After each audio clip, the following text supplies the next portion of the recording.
महाराज एक उदाहरण दिया करते थे कि आगरा में पिता पुत्र दोनों सत्संगी थे, बड़े प्रेमी थे, और लड़के ने थोड़ा ही दिन नाम लेके हुआ था और वो मलेरिया 16 साल की उम्र में मलेरिया की चपेट में आ गया।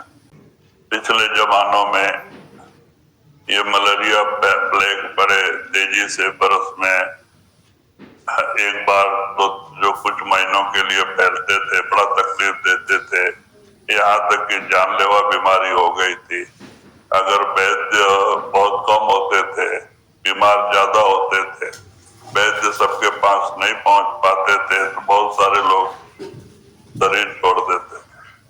तो कहते हैं कि आज से 100-150 साल पीछे ये बीमारी बहुत ज्यादा थी। उस समय नर्सिंग होम, हॉस्पिटल और आजकल के डॉक्टर नहीं थे, खाली वैद्य लोग ही रहते थे कहीं कहीं, और बहुत कम होते थे जो कि सबको संभाल नहीं पाते। इसलिए वो लड़का 1 महीना बीमारी में पड़ा रहा, एकदम हड्डी और चमड़ा रह गया। जब उसका अंत समय आया तो उसकी तीसरी आंख खुली थी, उसको अंदर दिखता था। तो बाप बैठा रो रहा था कि अब बेटा मर रहा है, एक ही लड़का है और मर रहा है। तो लड़का कहता, आप क्यों पिताजी क्यों रो रहे हो? मैं मर नहीं, मैं जी रहा हूँ, मुझे दिखाई दे रहा है, मेरा अंत समय आ गया, दिखाई दे रहा है।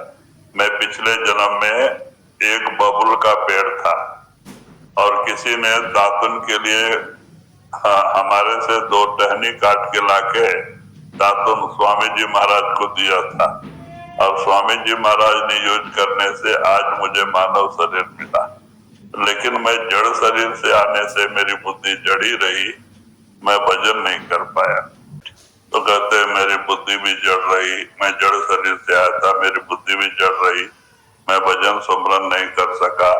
लेकिन मुझे दिख रहा है मैं आगे कोई अच्छे सत्संगी घर पैदा होऊंगा और संतों के पास शरण में जाके मैं साध गति को पहुंचूंगा, इसलिए आप रोना नहीं। तो इस तरह से होता है, कैसे कैसे जीव आ जाते हैं। किसी का समय कम होता है, किसी का ज्यादा होता है कुटुंब परिवार में। जब उनका लेना देना खत्म होता है तो साथ छोड़ के जाने लगते हैं। लेकिन जीव अज्ञान वसात दुखी होता है कि मेरे अपने चले गए, अपने जा रहे।